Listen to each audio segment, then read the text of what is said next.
বিসমিল্লাহির রহমানির রহিম। সুপ্রিয় দর্শক ও শ্রোতামণ্ডলী, দোয়া শিক্ষা চ্যানেলের পক্ষ থেকে আপনাদের সবাইকে স্বাগতম। বন্ধুরা, জাহান্নাম থেকে বাঁচার দোয়া নিয়ে আজ আবার আপনাদের সম্মুখে হাজির হয়েছি।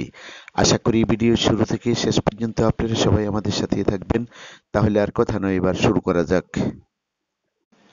বন্ধুরা, মুমিনের জীবনের অন্যতম গুরুত্বপূর্ণ লক্ষ্য হল আল্লাহর শাস্তি থেকে মুক্তি ও জান্নাত লাভ। এই লক্ষ্য অর্জনের চেষ্টায় নিরত থাকা মুমিনের কর্তব্য। কোরআনে আল্লাহ বিভিন্ন দোয়ায় আমাদেরকে জাহান্নাম বা আল্লাহর শাস্তি থেকে মুক্তি চাইতে শিখিয়েছিলেন। সূরা বাকারার একটি আয়াতে দুনিয়া ও আখিরাতের কল্যাণ ও জাহান্নামের শাস্তি থেকে মুক্তি প্রার্থনা করে দোয়া করতে শিখিয়েছেন। আর এই দোয়াটি হলো, রাব্বানা আতিনা ফিদ দুনিয়া হাসানাহ ওয়া ফিল আখিরাতি হাসানাহ ওয়া কিনা আযাবান নার। রাব্বানা আতিনা ফিদ দুনিয়া হাসানাহ ওয়া ফিল আখিরাতি হাসানাহ ওয়া কিনা আযাবান নার।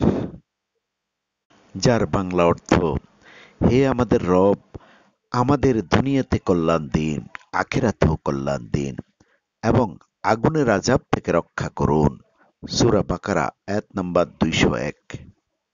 বন্ধুরা, হারিস ইবনে মুসলিম রাদিয়াল্লাহু আনহু থেকে বর্ণিত একটি হাদিসে নবীজি সাল্লাল্লাহু আলাইহি ওয়াসাল্লাম একটি দোয়া প্রতিদিন সকাল ও সন্ধ্যায় 7 বার করে মোট 14 বার পাঠের মাধ্যমে জাহান্নাম থেকে মুক্তি চাইতে শিখিয়েছেন।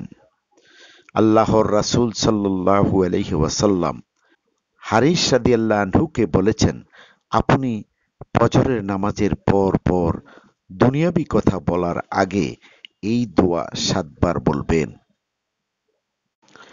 আর দোয়াটি হলো, আল্লাহুম্মা আজিরনি মিনান নার, আল্লাহুম্মা আজিরনি মিনান নার। যার অর্থ, হে আল্লাহ, আমাকে জাহান্নামের আগুন থেকে রক্ষা করো। বন্ধুরা, যদি আপনি এই দিন মৃত্যুবরণ করেন তাহলে আল্লাহ আপনাকে জাহান্নামের আগুন থেকে রক্ষা করবেন।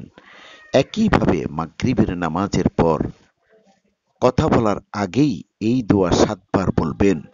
আপনি যদি ওই রাতে মৃত্যুবরণ করেন তাহলে আল্লাহ আপনাকে জাহান্নাম থেকে রক্ষা করবেন।